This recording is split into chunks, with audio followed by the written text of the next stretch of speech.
Январаар судалж авсан 6 компани Монголын давхарчдын холбооноос мэдээлэл хүргүүлээд байсан.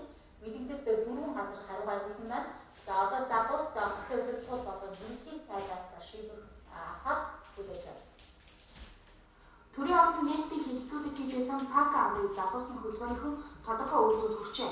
Хүүхдийн паркт MCS бод, Могура, Мак, Шунглаа, Сүүл гэсэн 6 газар газраас нь хурцлж авсан хүүхдүүдийн тоглох газар багассан гэж хөдөлгөөнийнхэн мэдээж байсан. Тэндээс Шунглаа, Мак 2 компаниас газраас огт аваагүй болох нь тогтоогдсон байна. Мак бол хамгийн түрүүнд хариугаа өгсөн шүү дээ. Мак бол паркинг газар дээрээс ямар ч газар эзэмшихгүй гэдэг нь бол нотлогдсон.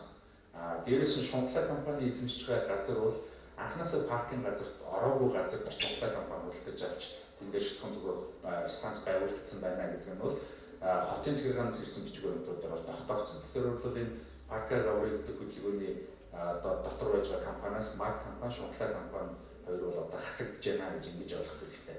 Хүүхдийн паркын нийт талбай 35 га газар байдаг ч ердөө 8 гадна хүүхдэд хамаатай зүйлс байна. Үлсэл хэсгүүдэд зочид буудал, ресторан байгаа юм а. Харин Могурааны наранхуу бусад компаниуд газраа чөлөөдөд өгвөл би ч гэсэн эзэмшлэх газраа паркд өгнө гэсэн мэдээлэл гаргасан байна. Одоо үлдчихэж байгаа нь бол үндсэн соёлын амралтын хуулийн ХХК буюу Улаанбаатар хот өнөөдөр энэ дээр ямар байр суурьтай байгаа юм.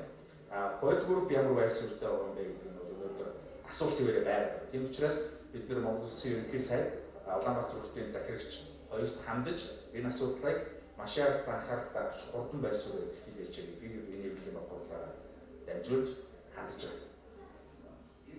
Бяцхан хүүхдүүдийн тоглохтой газар мөнгө сах хүсэлтэй компаниудын мэдээс байх нь буруу гэдгийг тэд дахин хийж байсан юм а.